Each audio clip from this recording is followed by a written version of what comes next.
was my solicitor, and he said, "Alex, are you on your own?" And I said, "Yes." And he said, "You've won everything. You've won the company back." And I remember just falling to the floor and bursting into tears because it was a 5-year legal battle. But for me, it was a huge mental health battle that nearly cost me my life. Right, Alex, great to have you on. Thank you very much for taking the time. What I would love to do is to start just right back at the beginning to hear how you really got started in business. Thanks so much for the invitation. Great to be here. So my sort of first business was when I was really, really young, like 6, 7 years old. Went through my parents' board games, found all of the addresses of the companies that manufactured them, and spent the evenings after school designing my own board game and sent it off to all of these companies. I got a reply after 2 weeks, and they said, and I think they could tell I was super young because my handwriting was very messy, but they said, "We're not looking for any new designs at the moment, but always lean into your entrepreneurial spirit." So that was really my first sort of attempt at business when I was about 6. What was the board game?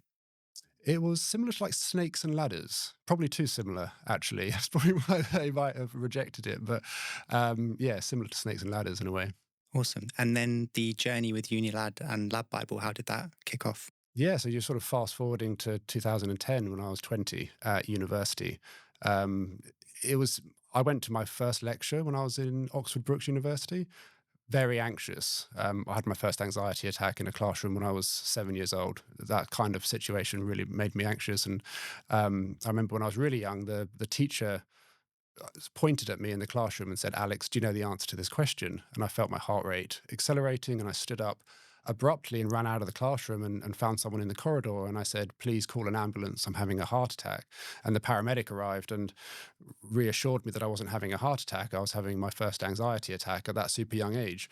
So to add context to that, fast forward to 2010 again, when I was at university, I went to my first lecture. That anxiety came back. The lecturer didn't even need to point at me. I don't remember just walking up and running out of the lecture theatre and back to my university bedroom. And funnily enough, that was the time when Facebook was really dominating campus. Everyone was talking about it.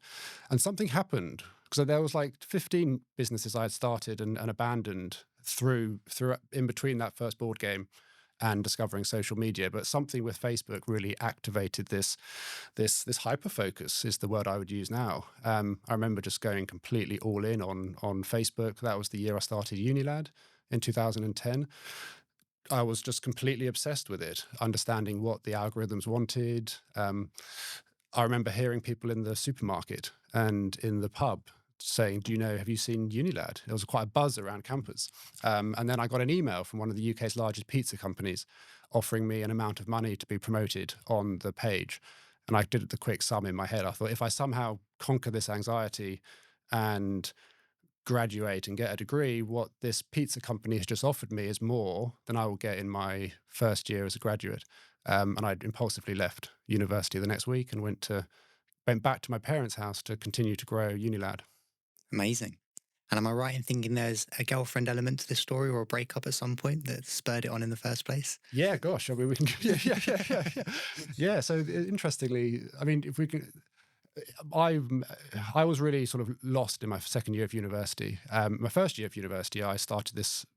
I had an idea to create like a late night pizza delivery company, and I impulsively spent half of my student loan on this 6-foot giant freezer, like about the size of this table, and filled it with frozen pizzas from a supermarket, and made a page on Facebook called Quick Pizza. And if a student wanted a pizza in the middle of the night, they would text me. And long story short, I had about 4 people cycling around Oxford delivering pizzas. But the university shut me down because I didn't have a food safety hygiene certificate. In my second year of university, that's when I met someone, yeah. And, it was fantastic. But long story short, she broke up with me, and she was the editor of a student magazine. And I went into problem solving mode because I remember just sat in my bedroom, heartbroken, thinking, what can I do to make her think that we have something in common? Because that was her rationale for the breakup. And I thought, okay, well, I'll start something similar to what she does, which was to create an online magazine. And so that's really how UNILAD started. And I remember running down to my flatmate's room and said, "What do you think of the name UNILAD?" And he sort of turned and blew out this puff of marijuana smoke and said, "Yeah, it's really cool, Alex." So with a focus group of one person, it was really, the name was stuck. So a romantic spark and a focus group of one person kicked off an absolutely massive brand and company. Yeah, and it was again, it activated something inside me, and it was really about 2, 3 months in between that first starting it and leaving university and really deciding to go all in on it. Amazing. And so from the outside, as is often the case with startup stories, it looks like it was a stratospheric rise. Were there any high and low moments where you particularly thought it was challenging or it wouldn't work out? Oh, I mean, very much so. Lots. I had intense confidence in the idea. Um, I was sat in my bedroom at my parents' house with UNILAD on one screen, and I was very anxious at that time because there wasn't really any precedent, any previous case studies about successful Facebook pages. So I thought, well, it seems quite risky because Facebook could flick a switch or change something in their settings, and suddenly this is going to go up in smoke. So I thought, well, let's not all put all my eggs in one basket. Let's start something else. So I started LADbible, which was relatively easy to grow because I had this platform of Unilad, which was on about 1 million followers back then. So I had LADbible on one screen, Unilad on the other screen, both with huge audiences, both with an overflowing inbox from brands wanting to be promoted on it, having to understand how to make a website for each one. I didn't know the word for it at the time, but overwhelm is why I would describe it now. Like I have this understanding of yes, I have this internalized hyperactivity. I describe it as having sort of 10 highly caffeinated squirrels barreling around in my head, and it can create tremendous creativity and pattern recognition and problem solving abilities. But when there's overstimulation and too much, then it can create an overwhelm, which can create a paralysis. And that was what I was experiencing at that particular junction in time. And how did you navigate your way through that? Well, I realized that I couldn't do it all alone, and I needed help. And I asked for help. And that was the right thing to do, but the way I went about it was the wrong way.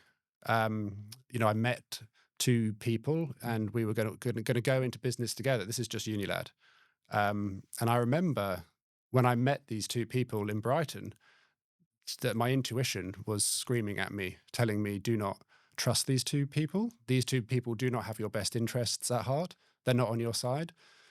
But because I was such a massive people pleaser and so terrified of confrontation, and I had an inability to say no, I signed the bit of paper that was put in front of me. And very shortly afterwards, I woke up and I had been completely removed from the business, completely kicked out of everything. Um, I didn't know how to deal with the situation. I went to a solicitor. He looked at the bit of paper I had signed, and he said, they're not allowed to have done what they've done, but if you want to fight this is probably going to be won or lost in a courtroom, and you're going to have to give evidence in the witness box. And my mind flashed forward to the thought of me in the witness box with the lawyers, the judge, the press were going to be there, and of course it flashed back to the 6-year-old Alex in the classroom. And I abruptly just stood up from my lawyer's office, ran out, and went to buy this bottle of vodka. And I can only tell you what the nurse told me when I woke up in hospital the next morning, which was that two members of the public had found me in an alleyway, still clutching the bottle of vodka. They tried to help. I stood up, staggered away, tripped, hit my head on the wall, and they called an ambulance. And as the nurse was telling me this, I just remember feeling this intense feeling of shame and anxiety. And in that naive state, I thought the only thing that I need right now in this moment to cure this anxiety is more alcohol. And I knew there was a petrol station on the other side of the road from the hospital. I jumped up from the hospital bed, ran out of the ward. Security had been called. Long story short, before I knew it, I was in the back of a police car, and my parents had been called. And I remember seeing my mum and my dad just looking at me through the window of this police car with a look of absolute fear and desperation in their eyes. But that took me to Alcoholics Anonymous, and that's when I first heard those 4 letters, ADHD. But I didn't think much of it at the time. Fast forward 2 months, the trial happened. I took the witness box. The judge said that he thought it was excessive. They wanted to cross-examine me for 9 days. But the judge was really accommodating. I got through it. He let me take regular breaks. Fast forward 6 weeks, and my phone went. And it was my solicitor, and he said, Alex, are you on your own? And I said, yes. And he said, you've won everything. You've won the company back. And I remember just falling to the floor and bursting into tears because it was a 5-year legal battle. But for me, it was a huge mental health battle that nearly cost me my life. You talked about the court case and the stressful period that was, which sounds incredibly high pressured. And I think founders hearing that can be reassured that you can get through tough moments. How did it feel when you got the good news that you'd won the court case? I mean, in that exact moment when my solicitor told me, "You've won," it was overwhelming sadness, but positive sadness. And I literally did, my knees just went and I fell to the floor and I burst into tears. If I'm totally honest with you, after I got the news and I realized that the court case was over, funnily enough, I kind of fell into a period of immense boredom, and actually, um, I was lost because for the 5 years, the court case was my obsession. I remember going through all of the legal papers. I was spotting things that my QC lawyers were missing. I was absolutely obsessed with the details. And then when the court case was over, even though I won, that obsession was taken away from me. And I didn't realize it at the time, but that was a really risky period for me. I went back to the drink. I went in on myself for about a year and reflecting, back. It was not understanding when you have a brain like I do, and so many of us does. Like when you find your obsession, when you find your preoccupation, you lean into it, and you will become the best in the world at that thing. But if it gets taken away, like you have to be really aware of that being a bit of a danger zone. Whether that gets taken away intentionally because you've sold your business or you've decided to move on to something else, or it gets stolen from you like it did in my case, it doesn't matter. That source of dopamine gets removed, the rug gets pulled, and that's a really risky place for an ADHD entrepreneur, and it's good to be aware of that. It's an incredible story. And I know that many founders will be grateful for you sharing that. Um, did you have any mentors or support systems during that time that helped to ease the burden? During that time, I really leaned on close family friends that understood the mental health challenges that I was going through, because I didn't understand what I was going through. Me, particularly at that early stage, if I'm totally honest, it was the alcoholics community. Because on the one hand, I had this tremendous contradiction. I was able to be creative and be entrepreneurial and to be very risk averse and start things that other people might be too fearful to do. But on the other hand, I had this intense fear of criticism and rejection. The tiniest, even real or perceived rejection really triggered me. And it was the things I put in place to avoid being triggered, like being a people pleaser, not knowing how to put boundaries in place, got me into really vulnerable situations in business. And in that story I've just told you, that inability to recognize when to say no, or when to at least put a break between someone demanding or asking something of you and you saying yes or no to it. It nearly cost me my whole business, but it nearly cost me my life. And I was really leaning into the Alcoholics Anonymous community, and a very good family friend who I won't name, but he really stood by me and almost coached me through this period. He was older, wiser, more experienced than me, and he saw this behavior that I was exhibiting, and he sort of was really holding my hand through it. And also, he really acted as an accountability partner, someone who I trusted, someone that I knew would observe and talk to me with curiosity and not judgment because they had been there and trodden the steps that I was currently treading. And someone I could share my goals with, share my experiences with, and I could have judgment-free weekly calls with. I found that incredibly therapeutic and soothing. And really, looking back, I don't think I would have gone on to achieve what I did without that person at that time. This sounds like a combination of a wiser person who's been through similar experiences and a community that's supporting you as well.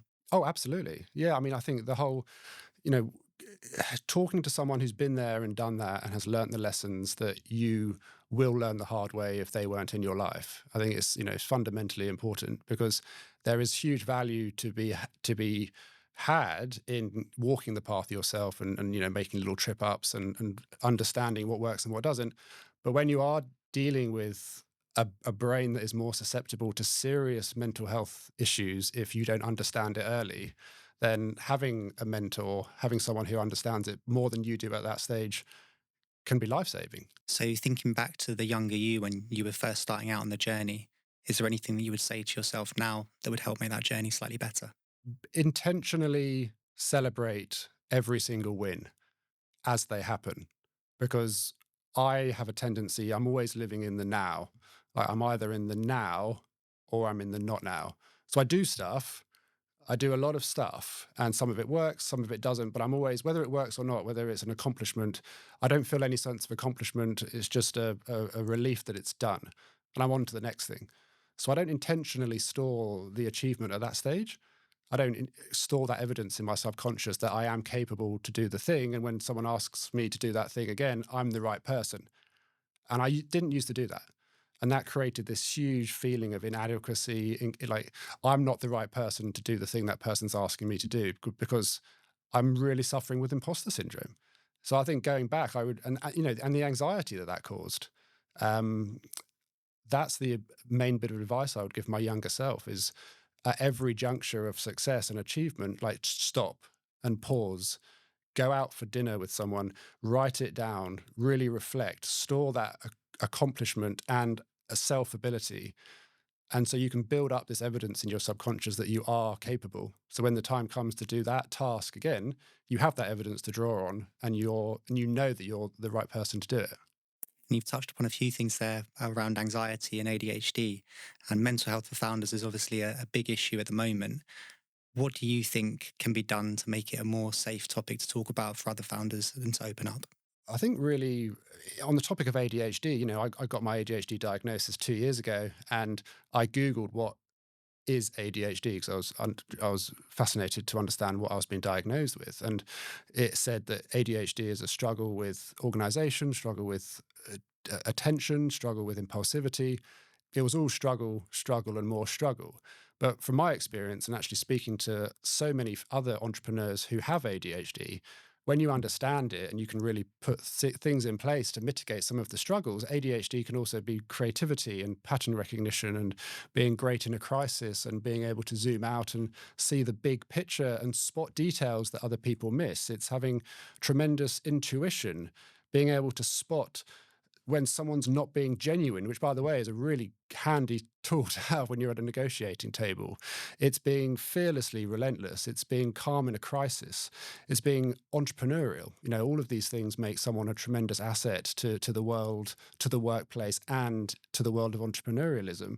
So really, it's about balancing the narrative and trying to just chip away at that stigma, because there are some really big myths surrounding ADHD which just feed into that narrative and unhelpful stereotyping, which is why so many people A, don't want to talk about it, or B, don't want to ask for help. And that's, well, firstly, only boys can have ADHD. Not true. It's very much a cross-gender condition. Um, only It only means you're physically hyperactive. Again, not true. A lot of the time it's internalized hyperactivity, which just leads to those highly caffeinated squirrels I mentioned earlier, which can lead to creativity and so many amazing positive assets that make someone a great entrepreneur. And the third thing is that it's people with ADHD don't work hard enough, which I really try and chip away at, because I truly believe that people with ADHD, entrepreneurs with ADHD, we work so much harder than someone who is neurotypical as an entrepreneur, because we're dealing with this internalized like self-critic that has been built up through a lifetime of being told that you're too sensitive or not enough or too much by colleagues, family members, partners. We're dealing with this constant requirement or internal feeling like we have to mask and change our entire personality to match who we're with on any given day, to be more likable. It's not understanding why the tiniest criticism or comment or slight can really trigger us and create this internalized feeling of sadness or rage. It's really destigmatizing the condition, really like chipping away at and educating people around what it actually means to live with ADHD. Because I think when people understand that, you recognize that it has so many strengths. And an ADHD entrepreneur, once they find their true passion, their true thing, that's when that person will become world beating, like world class at that thing, at that business. What role do you think investors and mentors can have in making neurodiversity more celebrated? I think just opening the conversation, like to as many people as possible, bringing in neurodivergent speakers like today, people posting about it online. I have my biggest advice, really, I got this from amazing Harvard psychiatrist, probably the number one ADHD advocate globally, Dr. Ned Hallowell. His number one biggest advice, and I echo it, is never worry alone. And I think this is so applicable to the entrepreneurial landscape. Whether you are an investor, whether you are an entrepreneur, there's going to be amazing positives and strengths, but there are going to be some issues that you struggle with, because the drawback of ADHD when you don't understand it is this executive function issue that causes some of the struggles. And so many people with ADHD, when you are an entrepreneur, you go through that journey and you think you're the only person who's experiencing some of the setbacks of ADHD. And it's so important that at all levels it's openly discussed, and you realize that you're not broken, you're just different. You have always been enough, and you're certainly not alone. Because when you realize that, you can have really, truly honest conversations with every person within your business circle. And I know that you're helping to do that now as a mentor of Virgin Startup, which is something that I've done as well. I started a business through Virgin Startup, now mentor too. What role do you think mentors play in helping other founders on a similar journey to yours? Too many ADHD entrepreneurs, ADHD or not, too many entrepreneurs, I think, go through so many years of their life not understanding why they exhibit or work in a particular way. And the ways that they work might be different to the sort of quote unquote normal standards that they've been taught. They might hyper focus, they might stay up all night, they might jump from one task to another. And because it's not a typical way of doing it, they might be on the receiving end of comments such as, why are you so weird? Why are you working like that? Why can't you just be normal? All of these comments chip away to create a feeling of being broken. And I think it's so important for a mentor to see that in an entrepreneur and let them know to ignore that noise, and to almost sort of drum home the fact that the world is scared of difference. The world is scared of people who think differently. But it's the people who think differently, it's the entrepreneurs that are coming through now who might be neurodivergent. They're the ones that are going to change the world. And there'll be people telling them that they're odd, or that they should try and just be more quote unquote normal, or they should try and withhold some of their hyperactivity or creativity, and they should just fit in a box and get an office job. But they need people above them at that stage to reassure them that they're on the right path, and the intuition that they're following is correct. You know, neurodivergent people are the world's best problem solvers, and they need to know that because they've had to solve problems their entire life to survive. Ever since a young age, they've had to find unique solutions to really difficult problems because they are intrinsically a little bit different. And they know that because they've been told that so many times by other people, by classmates, by parents, by teachers. And because of that, they feel different, and they can therefore withhold some of that brilliance that is within them. They need a mentor at every stage to remind them that they're not broken, they're just different, and they need to follow that intuition and start that business. Because when an ADHD person or a neurodivergent person has the confidence to trust that intuition, trust that solution to that problem is brilliant, that's when they're going to go on and become the best in the world at that problem solving ability, and become an amazing entrepreneur. And can you feel the groundswell of a community surrounding this topic of ADHD mental health based on the back of what you've been doing? Oh, massively. Yeah. You know, there's a whole generation of people who have been missed for too long, particularly women and girls in this space. Um, Too many people have felt this like internalized ability to create and be entrepreneurial and be brilliant, but they've been told that they're too much or too sensitive or not enough, or they don't understand why the tiniest criticism triggers them, or they need to mask to be more palatable for whoever they're standing in front of, and they withhold the brilliance. So many people are now understanding, this huge community, finally, after years and years and years of being let down by the medical community, that they're not broken, they're just different, and that difference in their head has a word or four letters to explain it. And when you realize that, and you realize that you've spent so many years pretending to be someone that you're not, which is exhausting, and you can really just embrace your brilliance and your difference, find community, find other entrepreneurs, find community of people similar to you. You know, that's when amazing things can happen. Community is absolutely fantastic. You need to find your tribe, because you need to find people similar to you that are going to bring you up to really combat all of those negative comments that person has experienced throughout their early years. during those years of being let down. And how do you approach your feelings around your ADHD now versus how it was in the early days when you felt maybe different and discredited? When I was really young, 7 years old, I was in a playground. I've always felt different. And someone said to me, "You could be one of the cool kids, Alex, if you weren't so weird." Very early at school. Years and years of comments like that compounded to create an adult who had no confidence in his ability, even though I felt different. And I was fully aware that that difference enabled me to do some pretty interesting things that other people weren't able to do. But because of that feeling of being different, I withheld them. So I think it's so important to, you know, understand that you might be neurodivergent as early as possible and really dive into what that actually means.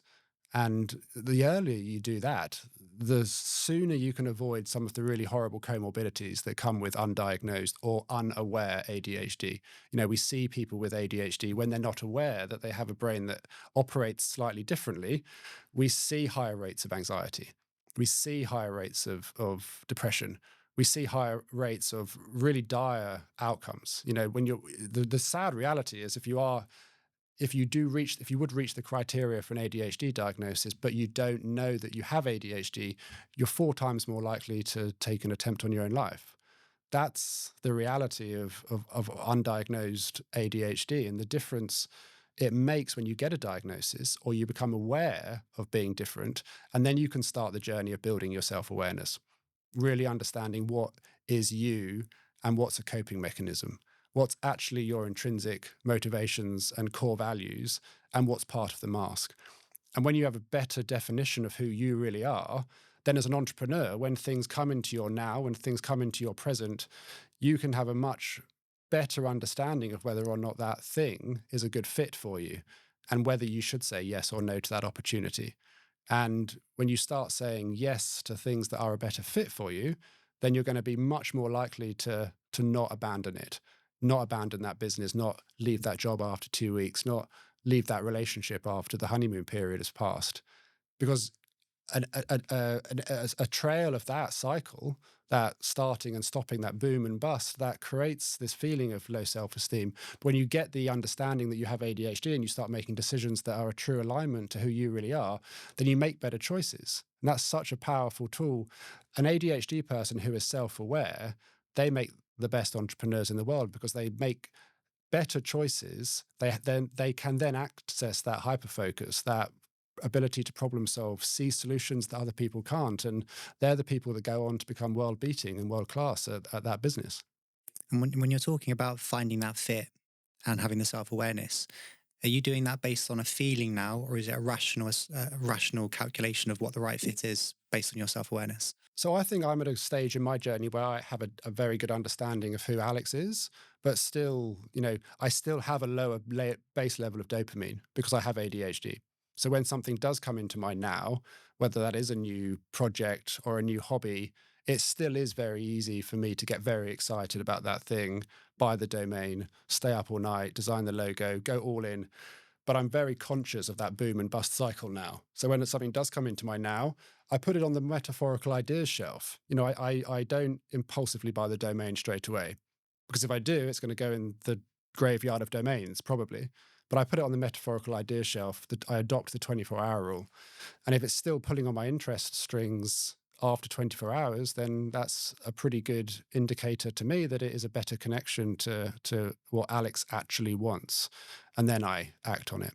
Amazing. And you've now written a book. How was that process? And what did that bring up for you? So yes, I did write a book. It's called Now It All Makes Sense. And the writing process was fascinating. I actually, and this is so interesting for entrepreneurs of ADHD and it's the same how I do all of my stuff now. The idea of writing a book was terrifying, totally overwhelming. This huge task that looked like this massive iceberg. And I thought, okay, I need to chisel this down into ice cubes. And I asked my publisher to put mini deadlines in the contract, submit 2 chapters every month, or might be a financial penalty. So I broke it up into smaller tasks, created lots of mini deadlines, which really fires up the ADHD brain, which was brilliant. So I got through the writing process using that strategy. And I really I joined a co-working space because if I locked myself in my office, if I'm honest, I get distracted. If I go to a co-working space, the effect of body doubling takes over. I sort of feed off other people's energy, and I'm able to write 1,000 words in a day. So, um, but it was brilliant, and then it got into the Sunday Times bestseller list, which again, really intentionally trying to celebrate that, because just hearing you say that now, that imposter syndrome kicks in. But I got to remember that evidence that I'm trying to store. Yeah, it's amazing. It's an unbelievable story. And do you think that there's anything that you would like to say to other founders who are listening in now that maybe they would like to take away from this podcast session? Building your self-awareness is the foundation of every successful entrepreneur, and having a true understanding of who you really are and what your core motivations are. Now, ADHD or not, I think it's so easy for people to impulsively start a business. You get very excited about an idea, and you go all in, and then 2 weeks passes and you're like, oh, I don't really want to do this anymore. And you just abandon it. And this cycle of boom and bust can create this, it can create a lot of shame. It can create, because you often probably tell people about the idea when you're in that boom phase, and then you've got to almost ghost people when they're going to ask you. The bit of advice is to really work on that self-awareness. So when something does come into your now, you know whether it's a good fit or not. And how do you do that? Asking yourself some really serious, really simple questions. What happened today that made me sad? What happened today that made me happy? What did I do today that I struggled with? What did I do that I found easy? Very simple questions. And you have to be honest with yourself. You have to answer those honestly. And if you do that enough, you'll build up this arsenal of self-awareness that will give you an edge. And listen to your knee-jerk reactions. So many of us, we don't really know, or our reactions to stuff is part of the mask. And what I mean by that is, if say you're reading a newspaper and you see an advert for a musical theatre show, and it's an audition for a part, and you fire up. You get so excited because you want to audition for that character. But then you remember, oh no, my parents want me to be a doctor. So you suppress that excitement. That's what I mean by, your knee-jerk reaction is that excitement to that musical theatre. And that will be individualistic to everyone. You'll have your own knee-jerk reactions. Really pay attention to those. The combination of those, you build that self-awareness exercises, because when you start a project, when you start a business that is a true alignment to who you really are underneath, that's when you're going to see huge success. Amazing. And I know you're a big fan of trying to celebrate the moments, and you've just had a Sunday Times bestseller, so I don't want to take you too far away from that. But what's next on the agenda for you? Just growing the podcast, keep doing the podcast. I think the podcast works because the same way UNILAD and LADbible worked, I found the bricks within my business, and particularly, ADHD or not, it's so important to do that. And what do I mean by that? With UNILAD and LADbible, each brick was a social media post. With the podcast, each brick is an episode. I research a guest, I write the questions, I meet them, I film the episode, it gets edited, it goes out. That's a brick. And then the episodes pile up, the bricks go on top of each other to create this brick wall that is the business. I think it's so easy as an ADHD entrepreneur to kind of just go too fast and to build this brick wall really fast. And then suddenly you're just in the shadow of this brick wall, and you're overwhelmed, you're overstimulated, and you quit because you don't understand how all of the bricks work. Like, because there's been so many businesses that I've started in between the three that have worked where I haven't followed that find your brick technique, and I went too fast, too early, got overwhelmed and abandoned it. But it was the ones where I've really broken it down. Like, that's really ADHD or not. It's about finding the bricks within your business, creating that novelty, creating the stimulation. Like, because so many of us, we're bored, we're allergic to boredom.